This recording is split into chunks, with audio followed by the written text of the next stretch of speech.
ವಾಲ್ಮೀಕಿ ಹಗರಣದ ಬಗ್ಗೆ ಗವರ್ನರ್ಗೆ ಮಾಹಿತಿ. ವಾಲ್ಮೀಕಿ ಹಗರಣದ ಬಗ್ಗೆ ಗವರ್ನರ್ಗೆ ಮಾಹಿತಿ. ಸರ್ಕಾರದ ಪಾತ್ರದ ಬಗ್ಗೆ ಸಿಎಂರಿಂದ ವಿವರಣೆ ಸಾಧ್ಯತೆ. ಈಗಾಗಲೇ ನ್ಯಾಯಾಂಗ ಬಂಧನದಲ್ಲಿ ನಾಗೇಂದ್ರ. ಇಡಿ ಅಧಿಕಾರಿಗಳ ವಿಚಾರಣೆ ಎದುರಿಸ್ತಾ ಇರುವಂಥ ದದ್ದಲ್. ಈ ಮಧ್ಯೆ ಇಡಿ ಅಧಿಕಾರಿಗಳ ವಿರುದ್ಧ ಕಾಂಗ್ರೆಸ್ ಪ್ರತಿಭಟನೆ ಕೂಡ ಮಾಡ್ತಾ ಇದೆ. ಕಾಂಗ್ರೆಸ್ ಒಂದು ರೀತಿಯಲ್ಲಿ ಪೇಚಿಗೆ ಸಿಲುಕಿದೆ. ಈ ಬೆನ್ನಲ್ಲೇ ಸಿಎಂ ಸಿದ್ದರಾಮಯ್ಯ ಗವರ್ನರ್ ಭೇಟಿ ಮಹತ್ವ ಪಡ್ಕೊಂಡಿದೆ. ವಿಧಾನಸಭೆ ಹಾಗೂ ಪರಿಷತ್ನಲ್ಲೂ ಇದರ ಬಗ್ಗೆ ಸಾಕಷ್ಟು ಚರ್ಚೆಗೆ ಅವಕಾಶ ಕೇಳಿದರೂ ಕೊಡಲಿಲ್ಲ. ಅಂದರೆ ಸಾಕಷ್ಟು ಮಾತುಕತೆಗಳಾಗಿತ್ತು. ಅಂದರೆ ಈಗಾಗಲೇ ವಿಚಾರಣಾ ಆಯೋಗಕ್ಕೆ ಕೊಡಲಾಗಿದೆ ಮೂಡಾ ವಿಚಾರ. ಆಮೇಲೆ ವಾಲ್ಮೀಕಿ ವಿಚಾರಕ್ಕೆ ಸಂಬಂಧಪಟ್ಟ ಹಾಗೆ SIT, CBI, ED ಪ್ರಕರಣದ ತನಿಖೆ ಮಾಡ್ತಾ ಇದೆ. ಸೊ ಹಾಗಾಗಿ ರಾಜ್ಯಪಾಲರು ಕರೆಸ್ಕೊಂಡ್ರ ಅಥವಾ ಸಿದ್ದರಾಮಯ್ಯನವರೇ ಹೋದ್ರ ಭಾಳ ದೊಡ್ಡ ಕುತೂಹಲ ಮೂಡಿಸಿದೆ. ಒಂದು, ದೆಹಲಿ ವಲಯದಿಂದ ಕೇಳಿ ಬರ್ತಾ ಇರುವಂಥದ್ದು ಶತಾಯಗತಾಯ ಸಿದ್ದರಾಮಯ್ಯನವರ ಬಂಧನವಾಗುತ್ತೆ ಅಂತೇಳಿ. ರಾಜಭವನ ತಲುಪಿದ CM ಸಿದ್ದರಾಮಯ್ಯ. ಈಗಲೂ ರಾಜಭವನ ತಲುಪಿದ್ದಾರೆ CM Siddaramaiah. Very interesting move. ರಾಜ್ಯಪಾಲರು ಕರೆದ್ರ ಇವರೇ ಹೋದ್ರ ಗೊತ್ತಿಲ್ಲ. ಆದರೆ ಒಂದಿದೆ, ಮುಖ್ಯಮಂತ್ರಿಗಳಾದವರು ಆಯಾಯ ಕಾಲಕ್ಕೆ ರಾಜಭವನಕ್ಕೆ ಮಾಹಿತಿಯನ್ನು ತಲುಪಿಸ್ತಾ ಇರಬೇಕು. ರಾಜ್ಯಪಾಲರಿಗೆ ಮಾಹಿತಿ ಕೊಡಲಿರುವ CM ಸಿದ್ದರಾಮಯ್ಯ ವಾಲ್ಮೀಕಿ ಹಗರಣದ ಬಗ್ಗೆ ಗವರ್ನರ್ಗೆ ಮಾಹಿತಿ ಕೊಡ್ತಾರಂತೆ. ಈಗಲೂ ಒಂದು ಕನ್ಫ್ಯೂಷನ್ ನಮಗಿದೆ. ರಾಜ್ಯಪಾಲರು ಕರೆದ್ರ ಇವರೇ ಹೋದ್ರ, ಎರಡೂ ಅವಕಾಶ ಇದೆ. ಯಾಕಂದರೆ ರಾಜ್ಯಪಾಲರು ಈಗಾಗಲೇ ವರದಿ ಕೇಳಿದರು ಮುಖ್ಯ ಕಾರ್ಯದರ್ಶಿಗಳಿಂದ. ಮುಖ್ಯ ಕಾರ್ಯದರ್ಶಿ ಬಳಿ ವರದಿ ಕೇಳಿದರು.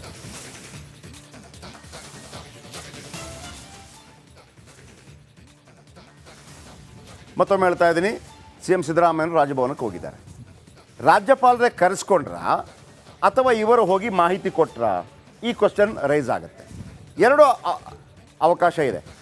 ಆದರೆ ಈಗಾಗಲೇ ಅಧಿಕಾರಿಗಳಿಗೂ ಕೂಡ ED ಅಧಿಕಾರಿಗಳು ನೋಟಿಸ್ ಕೊಡುವಂಥ ಸಾಧ್ಯತೆ ಇದೆಯಂತೆ.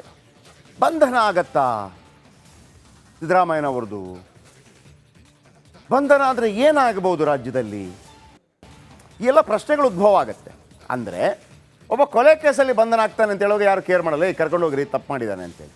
ಸಿದ್ದರಾಮಯ್ಯನವರ ನೈತಿಕತೆ ವಿಚಾರ ಒಂದು ಬಿಟ್ಟರೆ ಇಲ್ಲಿ ಏನಿದೆ ಅನ್ನುವಂಥ ಪ್ರಶ್ನೆ ಉದ್ಭವ ಆಗುತ್ತೆ.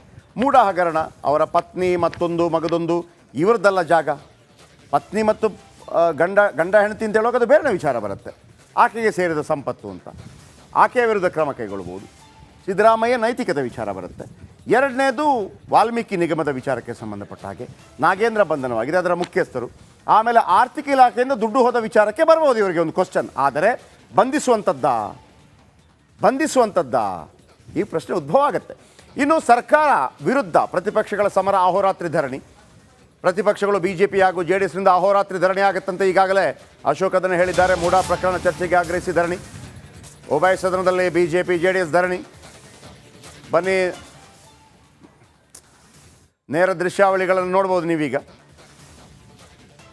ಇದು ರಾಜಭವನಕ್ಕೆ CM ಹೋಗ್ತಿರುವಂಥ ದೃಶ್ಯಾವಳಿ. ರಾಜಭವನಕ್ಕೆ CM ಹೋಗ್ತಿದ್ದಾರೆ. ರಾಜಭವನ ವಿಧಾನಸೌಧದ ಪಕ್ಕದಲ್ಲೇ ಇದೆ. ರಾಜಭವನಕ್ಕೆ ಹೋಗ್ತಾ ಇದ್ದಾರೆ. ತಾವರ್ಚಂದ್ ಗೆಹ್ಲೋಟ್ ಅವರನ್ನು ಭೇಟಿಯಾಗಲಿದ್ದಾರೆ. ಆಮೇಲೆ ಈಗಲೂ ಒಂದು ನೋಡಿ, ಒಂದು ಬಂಧನ ಆಗಬೇಕು ಅಂತಂದರೆ ಅಷ್ಟು ಈಸಿ ಅಲ್ಲ.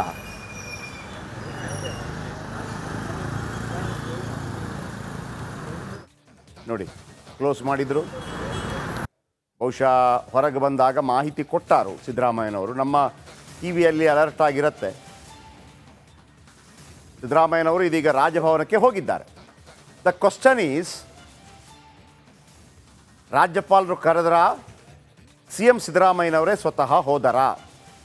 ನೋಡಿ, ಮತ್ತೊಮ್ಮೆ ದೃಶ್ಯಾವಳಿ ನೋಡಿ. ಸಿದ್ದರಾಮಯ್ಯನವರು ಹೋಗ್ತಾ ಇದ್ದಾರೆ ರಾಜಭವನಕ್ಕೆ.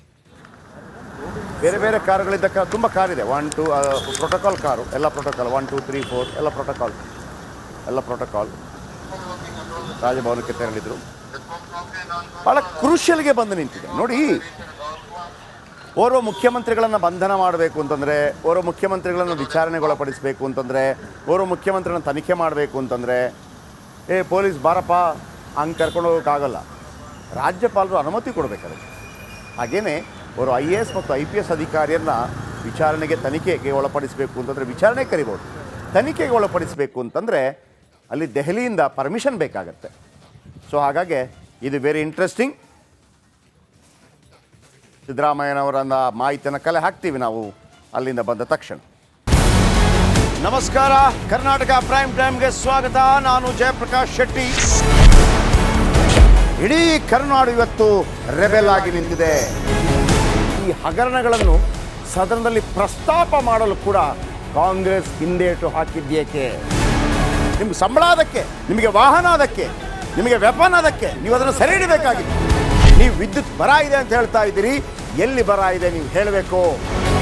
ಪಾಕಿಸ್ತಾನ್ ಆಕ್ಯುಪೈಡ್ ಕಾಶ್ಮೀರ್ ಅದು ಎಂದೆಂದಿಗೂ ನಮ್ಮದು.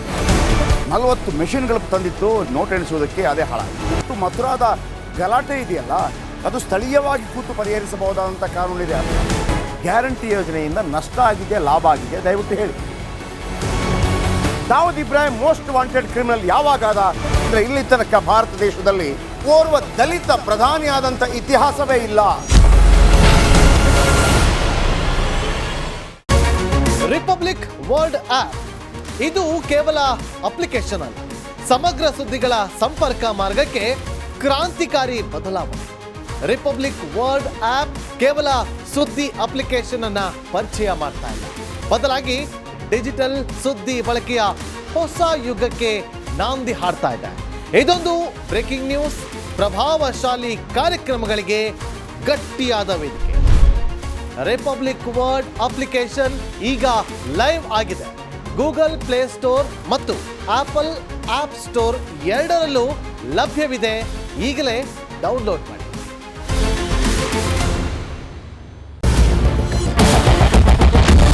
ಕ್ಯಾಪ್ಟನ್ ಅರ್ಜುನ್ ಕೊಂದಿದ್ದು ಯಾರು? ಅವ್ರ ನರೇಟಿವ್ ಎಲ್ಲಿ ತಂದಿಟ್ಟಿದ್ದಾರೆ ಅಂತಂದ್ರೆ ಸಂಪತ್ತನ್ನ ಹಂಚಿಬಿಡೋದು ಅಂತ. ಇದು ಸ್ಟುಡಿಯೋ ಟಿಪ್ಪು ಜಯಂತಿ ಮಾಡಕ್ಕೆ ಅವ್ರಿಗೆ ಖಂಡಿಸಿದ್ರು. Very nice, very nice. ಯಾರು ತಪ್ಪು ಮಾಡಿರೋದಿಲ್ಲಿ? ಓಲೈಕೆ ಹೇಳಿಕೆ ಇದು ಅಂತ ಹೇಳಿ ಯಾಕೆ ಪರಿಗಣಿಸಬಾರದು? I.N.I. ಇದು ವೇದಿಕೆ. ಇದು ಫೋಟೋ ಎಲ್ಲರದು ಒಂದು ಟೈಮ್. ನಿಮ್ಮ ಸಮಯ ಮುಗಿದಿದೆ. ಅವ್ರು ಹೇಳೋಕ್ಕಿಂತ ಮುಂಚೆನೆ ಹೇಗೆ ಪ್ರತಾಪ್ ಸಿಂಹ ಪಾಸ್ ಕೊಟ್ಟಿದಂತ ಆಗ್ಲಿ ಡಿಕ್ಲೇರ್ ಆಗೋಗಿತ್ತು ಅಂತ ನನಗೊಂದು ಡೌಟ್ ಬಂತು. ಸಾಕು ನಿಲ್ಸಿ, ಸಾಕು ನಿಲ್ಸಿ. ಕೆಟ್ಟ ಪದ ಬಳಕೆ ಕಾಂಬಿನೇಷನ್ ಇಟ್ಟಿಲ್ಲ ನಾವಿಲ್ಲಿ.